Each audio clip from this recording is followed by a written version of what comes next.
আবারও সকলকে আমিন গার্ডেনিংয়ে স্বাগত।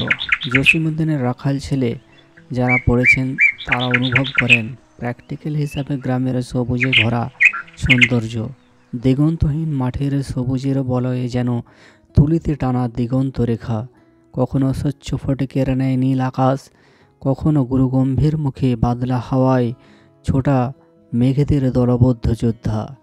বর্ষা শেষে সাদা কাপড়ে পেঁজা তুলোয় পরিহিতা বিধবা নীলা আকাশ, বলকার ঝাঁক, সত্যই সিলুকাস, কি বিচিত্র ভরা এই গ্রাম। এই গ্রামেই আমার ছোট্ট বাগান, আর এই বাগানে শীতের আগেই এইভাবে অপরিচ্ছন্ন হয়ে পড়ে রয়েছে। তাই আমি এই বাগানটাকে পরিষ্কার করে যে আগাছা এবং গাছগুলি ছিল একত্রিত করে শুকনো হয়ে যাওয়ার পর এইভাবে আমি পুড়িয়ে দিই।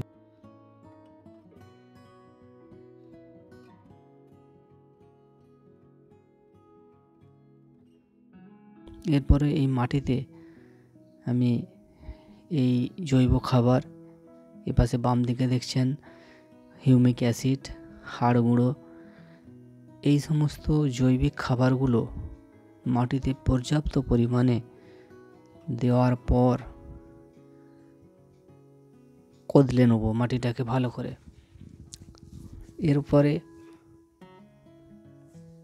এটা হিউমিক অ্যাসিড গুঁড়ো, আর যেটা ভিতরে সেটা দানাদার। তো এরপরে মাটিটাকে ভালো করে কোপানোর পর এই জৈব সারটাকেও আমরা প্রয়োগ করব। এই বস্তাটা খোলার একটা বিশেষ নিয়ম রয়েছে, আপনি দেখানোর আগে দেখেছেন নিশ্চয়ই, যে ডবল সেলাই যেটা সেটা ডান দিকে থাকবে, আর সিঙ্গেল সেলাই যেটা সেটা বাম দিকে থাকবে। আপনি এইভাবেই এই পাশেটাই কেটে যখনই খুলবেন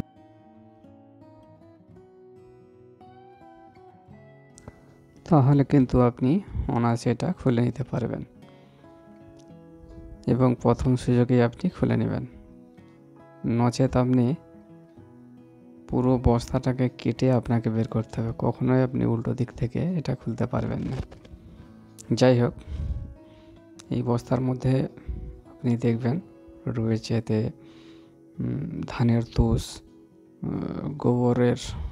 গোবর সার এবং আরও অন্যান্য যে সমস্ত জৈব পদার্থ, কোকোপিট বা অন্যান্য কিছু খাবার এর মধ্যে রয়েছে। এটাকে আমি দিয়েও মাটিটাকে ভালো করে কদলে নেব, দিয়ে প্রায় 3 থেকে 4 দিন মাটিটাকে ভালো করে শুকনো হতে দেব। এরপরেই মাটি শুকনো হয়ে যাওয়ার পর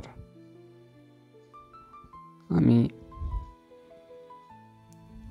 এইভাবে রোল টেনে নেব। যেখানে যেই গাছগুলো লাগানো হবে প্রথমে আমি সেগুলোকে মার্কিং করে নেব, যে এই জায়গায় আমি মূলো শাক, পালং শাক, খসলা শাক, লাল শাক, কিংবা পেঁয়াজ, কিংবা বিম, কিংবা সিম, ঝাঁটে সিম, যাই দিই না কেন এইভাবে আমি চিহ্নিতকরণ করে নেব।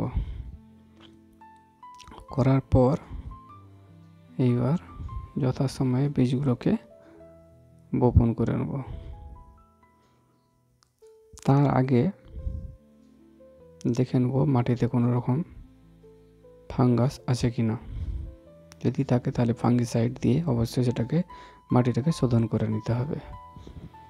এরপর আমি এখানে ধনে বীজ বপন করে দিচ্ছি।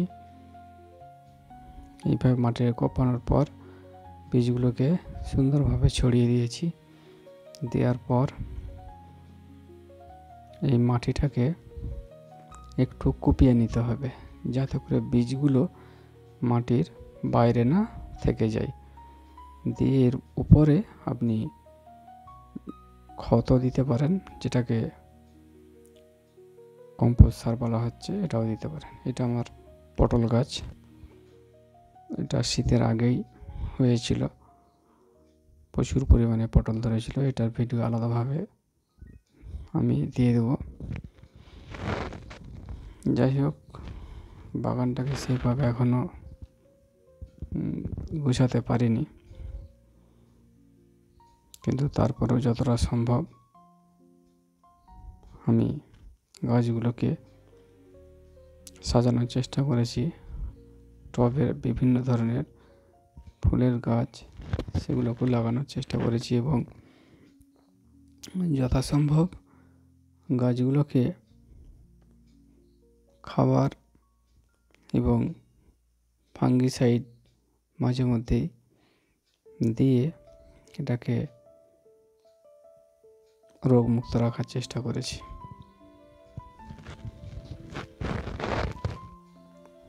এগুলো আমার কিছু হাতে তৈরি গাছ রয়েছে কাটিং করে। এটা দেখেন, আমি বাড়িতে ছিলাম নি, আমার বড় ছেলে মেহেরাজ কাকতাড়ুয়া করে দিয়েছে যাতে করে ওর এই লাগানো সানফ্লাওয়ার গাছটি, সূর্যমুখী গাছটি না পাখিতে খেয়ে নেয়। এছাড়াও বেগুনকেও পাখিতে খেয়ে নিচ্ছে, তাকে তাড়ানোর জন্য কাকতাড়ুয়া এইভাবে বানিয়েছে।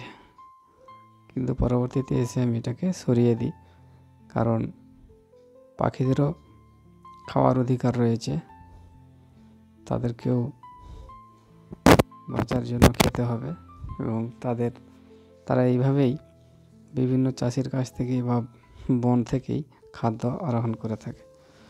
দেখেন, এটা এইভাবে সুন্দরভাবে লাল শাক ফুটে গেছে ধীরে ধীরে। পিছনের দিকে গোলাপের বিশেষ পরিচর্যা রয়েছে, যেটা হয়তো শুনলে আপনারাও একটু নাক ছিটকাবেন। কারণ আমি গোলাপের গোড়া থেকে একটু দূরে, যেখানেতে প্রায় শিকড়গুলো খুব কম রয়েছে, সেইখানটায় 1 ফুটের মতো খুলে যেগুলো প্রাণীজ জৈব সার হয়ে যাবে পরবর্তীতে, যেমন মাছের পোঁটা, আঁশ বা মুরগি আনলে পরে তার উচ্ছিষ্টগুলো ওইভাবে আমি ফুটখানে খুলে ওইখানে এক জায়গায় দিয়ে পুঁতে দিই, যেটা পরবর্তীকালে গাছ অফুরন্ত খাবার বা এনার্জি পেতে থাকে। এইখানেতে আমি ইনকা এবং সালভিয়া যে গাছ, সেটাকেও আমি মাটিতে বসিয়ে দিচ্ছি। অধিকাংশ অনেকেই সেটাকে টবে করে থাকেন, কিন্তু আমি মাটিতে বসিয়ে দিয়েছি। দেখেন, এটা একটা তুলসী গাছ। তুলসী গাছটাও আমি কেটে দিয়েছি। এটা প্রায় 3 গুণ ছিল এটার থেকে। এটা 3 ভাগের 1 ভাগ এসে পৌঁছে গেছে।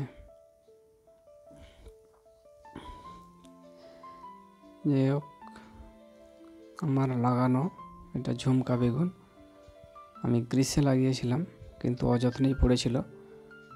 বর্ষার শেষে আমি এটি বিশেষ যত্ন নিই এবং খাবারটা বিশেষভাবে আমি প্রয়োগ করি। সেইটা কীভাবে প্রয়োগ করা হয় আমি দেখিয়ে দেবো। বেগুন গাছের পুরো চারধারে নয়, কেবল একটা জায়গায় খাবারটা দিয়ে দেবো, যাতে করে গাছ তার প্রয়োজনীয় যতটুকু খাবার প্রয়োজন অতটুকুই টেনে নেবে। খাবারের চাপে গাছ মরে না যায় বা বৃদ্ধি কমে না যায়, সেদিকেও লক্ষ্য রাখতে হবে। এটি ড্রাগন আমি বালতিতে ছিল, আমি এটাকে নিয়ে এসে টবে প্রতিস্থাপন করেছি। এরও আলাদা করে আমি ভিডিও দিয়ে দেবো। এর খাবার তৈরি থেকে শুরু করে, এর মাটি তৈরি থেকে শুরু করে সমস্তগুলোই সম্পূর্ণ অন্যান্য গাছের থেকে আলাদাভাবেই তৈরি করতে হয়।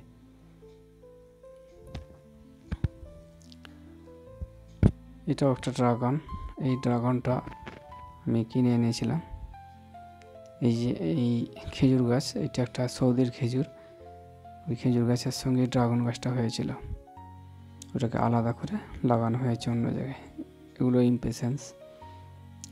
এবং তার সাথেই একটা গোলাপের চারাও রয়েছে, একটা নয় অনেকগুলো রয়েছে। এটা মিনি গোলাপ। এটা যেটা দেখছেন লেটুস পাতার গাছ।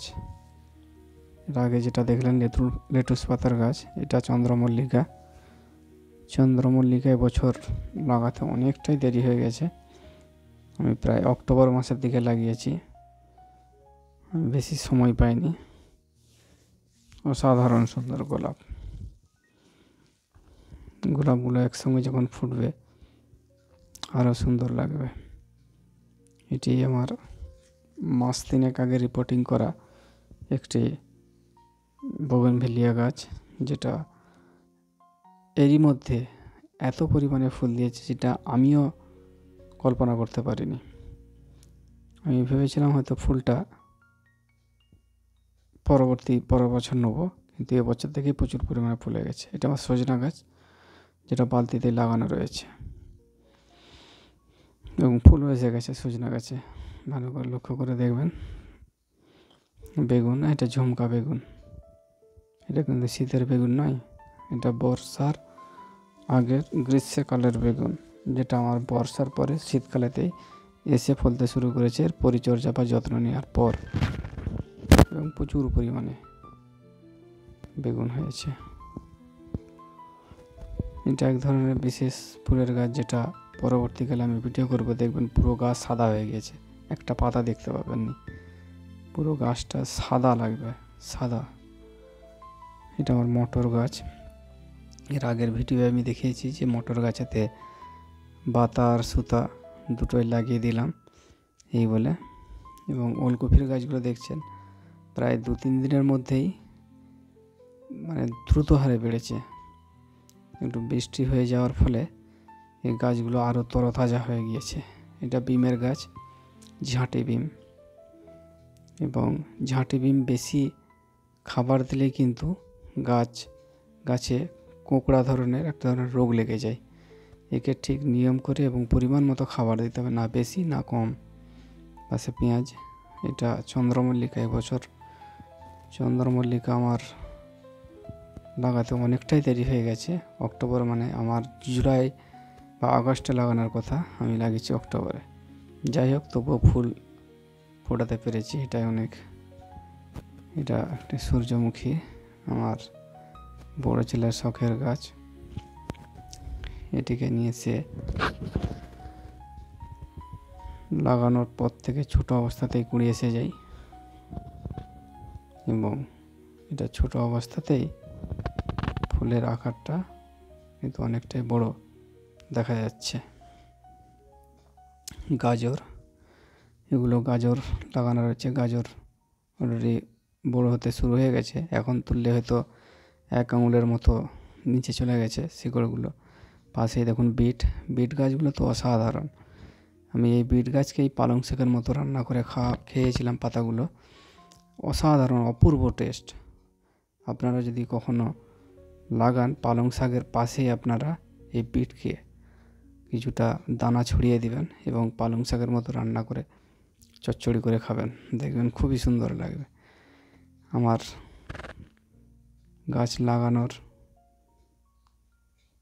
কয়েক মাস পরেই মূলগুলো তুলতে হয়ে গেছে। মূলো প্রায় 4-5 বার মতো খাওয়া হয়েছে, অনেককে দেওয়া হয়েছে, তারপরেও প্রায় 5 কিলো মূলো অতিরিক্ত হয়ে গিয়েছে। এগুলোকে আর বেশি দিন রাখা যাবে না, কারণ বুড়ো হয়ে যাবে।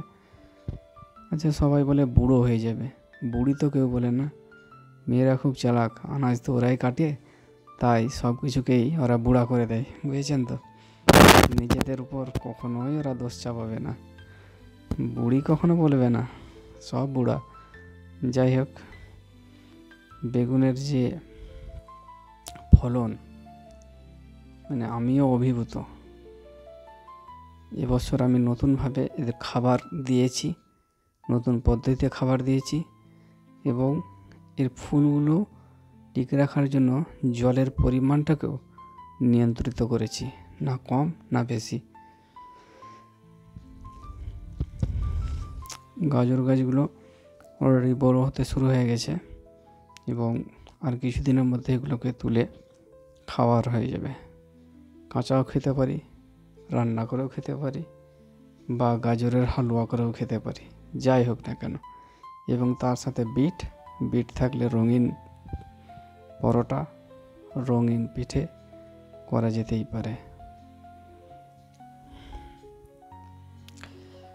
এবং এই গাছগুলো মাটিতে যে ঠিকমতো খাবার থাকে, তাহলে কিন্তু আপনাকে দ্বিতীয়বার আর কখনো খাবার দেওয়ার প্রয়োজন হবে না। শুধু জলের পরিমাণটা ঠিক মতো লক্ষ্য রাখবেন এবং এই গাছ যখন খুব ছোট থাকবে তখন এক ধরনের ধসা বা পচন এসে যায় এবং পুরোটাই মরে যেতে পারে। সেই সময় কিন্তু আপনি সাপ কিংবা যে কোনো ফাঙ্গিসাইড আপনি ব্যাবিস্টান হোক আপনি প্রয়োগ করতে পারেন। সিস্টেমেটিক বা কন্ট্যাক্ট দুটোর মধ্যে যে কোনো একটা বা দুটোই আপনি প্রয়োগ করতে পারেন। দেখতে পাচ্ছেন আমার বাগান থেকে কিন্তু সবজি ইতিমধ্যে উঠতে শুরু হয়ে গেছে। বেগুনের কালারগুলো দেখুন, মূলার কালার দেখুন, আর স্বাদ তো অসাধারণ, সেটা আপনাদেরকে বলে বোঝানো যাবে না। যাই হোক, আমার বিম গাছে কিন্তু অলরেডি ফুল এসে গেছে, আর কিছুদিনের মধ্যেই কিন্তু বিম রান্না করতে হবে।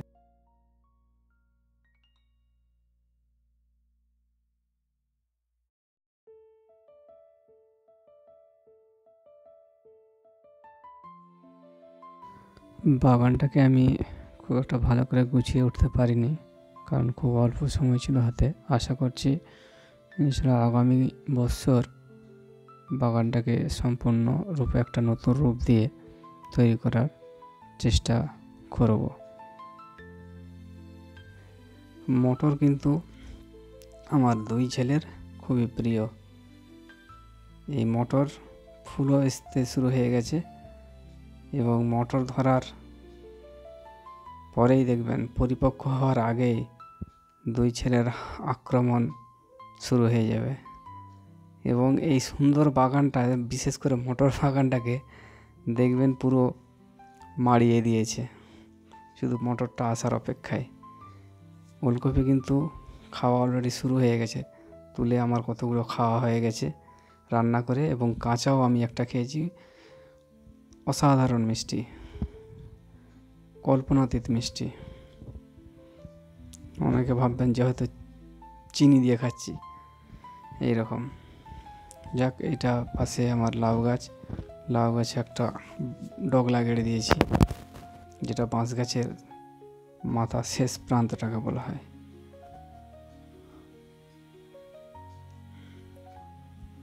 গাজর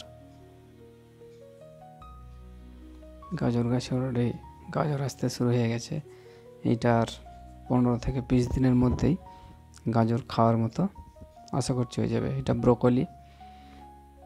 ব্রোকলি গাছগুলো এখনও ছোট রয়েছে, লাগাতে অনেক দেরি হয়ে গেছিলো, এবং যার কাছ থেকে কিনে এনেছিলাম একদম লাল হয়ে গিয়ে প্রায় মরণাপন্ন অবস্থা ছিল, কারণ ব্রোকলি লাগানোর সময় পার হয়ে গেছিলো, কারো কাছে চারা ছিল না, তবুও আমি চারা নিয়ে এসে লাগিয়ে দিয়েছিলাম ওই মৃতপ্রায় চারাগুলোকেই। এখন দেখতে পাচ্ছেন মাটিতে খাবার গুনে তার আকার আকৃতি এবং রূপ কেমনভাবে সৌন্দর্য ফুটে উঠেছে, অসাধারণ। এই গাছের গ্লেজ, গাছের রং, গাছের কালার যে অপূর্ব লাগছে। সেই জন্যই বলে সৌন্দর্য পরিচর্যার গুণেই হয়। যে আপনি সৌন্দর্য চাইবেন অথচ পরিচর্যা করবেন না, এটা কখনো হতেই পারে না। যে কোনো বিষয়ে, আপনার রূপ সৌন্দর্যই হোক, পড়াশোনার ক্ষেত্রেই হোক বা বাগানের ক্ষেত্রেই হোক, যে কোনো ক্ষেত্রেই পরিচর্যা না করলে কোনো জিনিসের সৌন্দর্য ফুটে উঠবে না। দেখুন পোকা আক্রমণ শুরু হয়ে গিয়েছে। আমি কিন্তু এতে কোনো রকম রাসায়নিক কীটনাশক প্রয়োগ করি না বলে পোকাগুলো কিন্তু বেপরোয়া হয়ে উঠেছে। এটা তো হতে দেওয়া যেতে পারে না। ফুল যেহেতু আমাদের খাওয়ার কোনো ব্যাপার নয়, তাই ফুল গাছে আমি কিন্তু কীটনাশক প্রয়োগ করব। আমি কোনো কথাই শুনবো না ওদের। আমাকে পোকার আক্রমণকে দমন করতেই হবে। এটা একটা মরসুনটা গাছ, ভেলভেট কালার, অসাধারণ সুন্দর ফুল। যদিও এই ফুলটা বর্ষার পরেই ঝরে যায়, নষ্ট হয়ে যায়, শীতকালেতে পুরো পাতা পর্যন্ত নষ্ট হয়ে যায়, কিন্তু ওই খাবারের গুণেই এখনও কিন্তু ও কোমর সোজা করে দাঁড়িয়ে রয়েছে, পাতাগুলোও এখনও সবুজ হয়ে রয়েছে। এর আগের ভিডিওটা আপলোড করেছিলাম, ওইটাতে কিছু সমস্যা থাকার জন্য ডিলিট করে আবার এটাকে আপলোড করলাম। গতবারটাকে আপলোড করি, তার সঙ্গে এই বর্তমান বাগানের পরিস্থিতিটাকেও একটু অ্যাড করে দিলাম। এখন পরিস্থিতি কীরকম, পরবর্তীকালে আবার দেবো ইনশাল্লাহ।